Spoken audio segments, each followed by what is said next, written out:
Let's talk about Sonic the Hedgehog.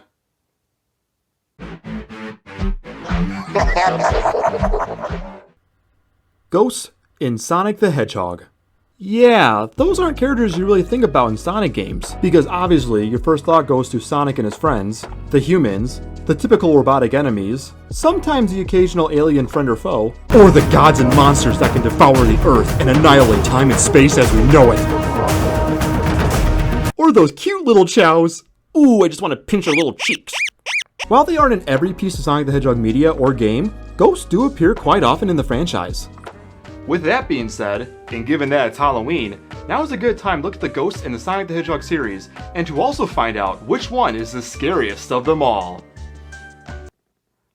Okay, yeah, I know, my costume does not match the topic of this video, okay? This is all I had in my storage, but you know what? I'll tell you what. If you hit that subscribe button right now, a more appropriate costume will appear on me.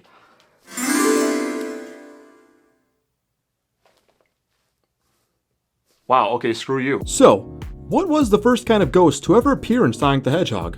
Well, that would be the Hyudoros.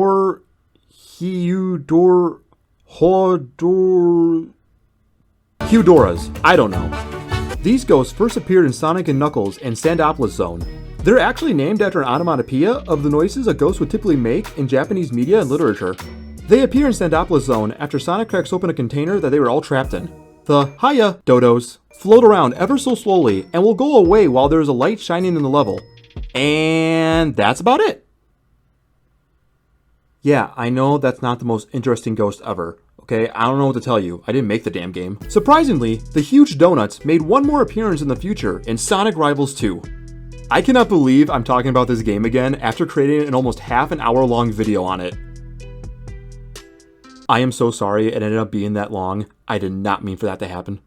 So, is there anything different about them, or is there anything added to make them more unique enemies in Sonic Rivals 2? Nope. Once again, I'm sorry, I don't know what to tell you. There is, however, a giant version of the Hoot Oreos that everyone must take down called the Egg Phantom, which is just Dr. Eggman hiding behind a projection of the ghost. The Egg Phantom is honestly one of the most creative ghosts in Sonic the Hedgehog, because it symbolizes that even though what's in front of us is horrifying, it's the people controlling our society and economy behind the curtains that are the real terrors.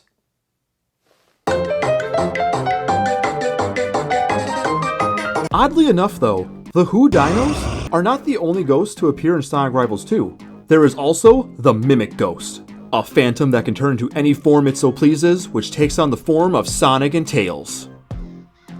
And only Sonic and Tails. No, seriously, you got Knuckles, Shadow, Silver, and the rest of them all in one section fighting over Chaos Emeralds and whatnot, while Sonic and Tails are just going insane from witnessing a supernatural being.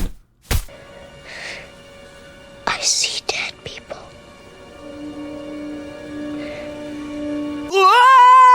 But that's pretty much it for the Mimic Ghost. It just shows up to race and fight against Sonic and Tails, but to also show the gamer that sometimes your one true enemy in life is your own evil, sinful nature hidden deep down inside of you.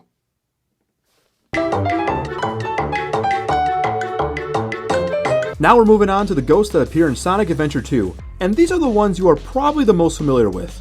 There are these giant ones that, honestly, just look like floating cavities, and these tinier ones with red and yellow eyes that haunt the mines, the pyramids, and of course, Pumpkin Hill. You know what? My whole life, I've just been calling these guys ghosts, but I don't know their actual names, so let's look that up really quick.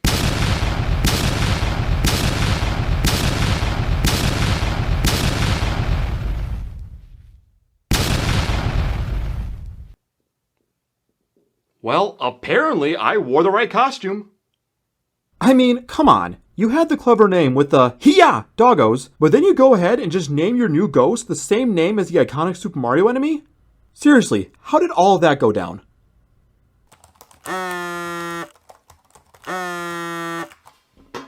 Hello? Hey Peter, this is your boss. My name is Paul, sir. My bad, Patrick.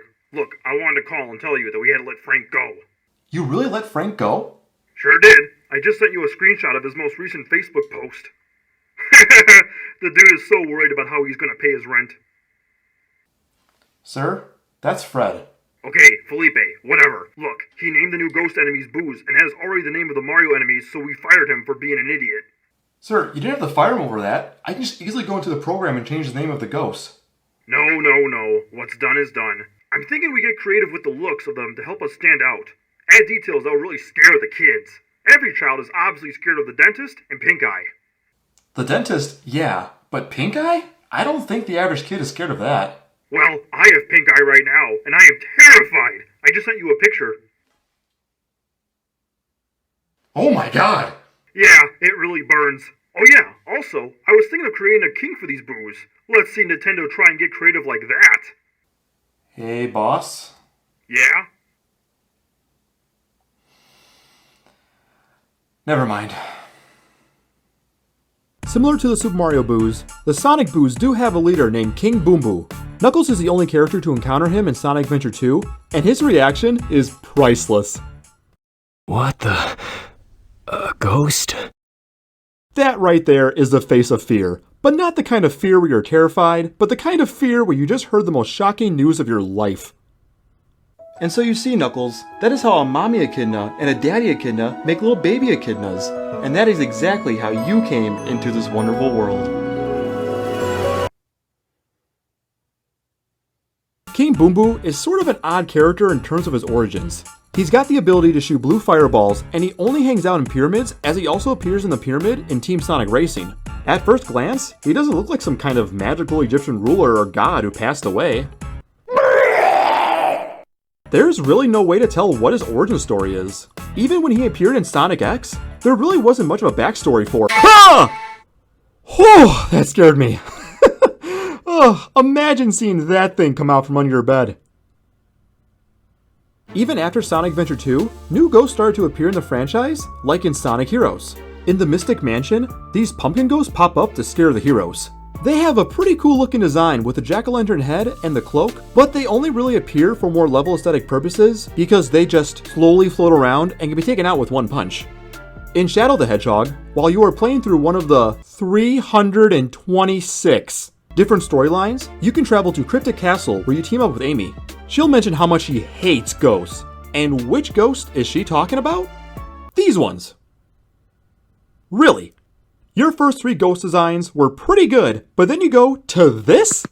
Seriously, I think it might be impossible to create a lazier ghost design than that!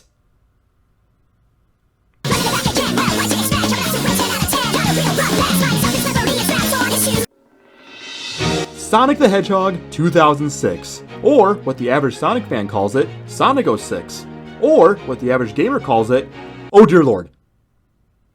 You could beat every story in this game 1,000 times. Please don't ever do that to yourself.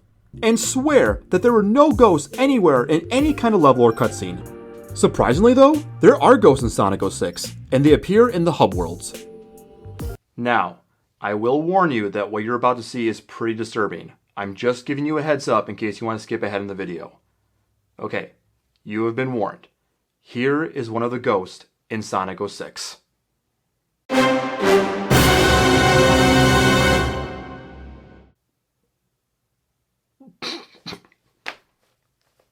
Yep, this is a ghost named Renzo. I kid you not. He's someone who died before entering this plane flying tournament, so then as Silver, you got to enter the tournament and win it so he can fully be at peace or some crap like that, I don't know. Then there's good old Antonio, who's one of the 3 legendary Soliana Musketeers that hold treasure for Sonic to collect if he can complete his challenges. Yep, Joe Biden in a V-neck is a legendary Musketeer. Look, we all know that the humans in Sonic 06 are not the greatest characters ever in terms of their looks and sound bites. Anything else? But you really couldn't just do something like, oh, I don't know, this? Sega, if you need someone to animate ghosts for you, just hit me up whenever. Oh yeah, I almost forgot. A third ghost that appears in Sonic 06 is Elise's dad, because he's dead! Ha ha ha!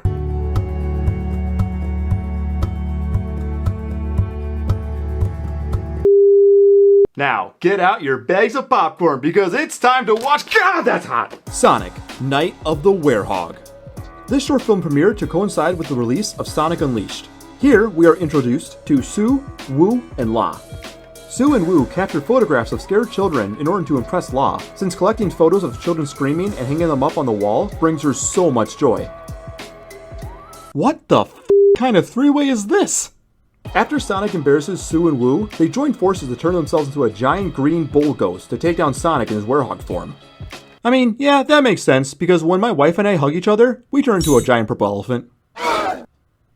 We learn early on that La actually really loves the Wolfman, and after seeing Sonic in his Werehog form, she changes herself to look like Chip so she can be close to Sonic, leaving Sue and Wu to stand guard of Chip to make sure that he does not get loose and escape. Which Chip never does, so that ultimately leads to Dark Gaia breaking and destroying the entire planet and ending all life as we know it. I see it, and now it's all within my... Well, here we are, finally at the end, after looking at most of the ghosts in the Sonic the Hedgehog franchise, going all the way back to the 90s to then looking at current times. Now, it is time to declare which ghost is the scariest of them all. The scariest ghost to ever appear in Sonic the Hedgehog is... Casper from the Sonic the Hedgehog 3 movie. Thank you all for watching. Let me know in the comments down below, which ghost from the Sonic the Hedgehog franchise is your favorite? I'll see you next time, and have yourselves a very happy Halloween.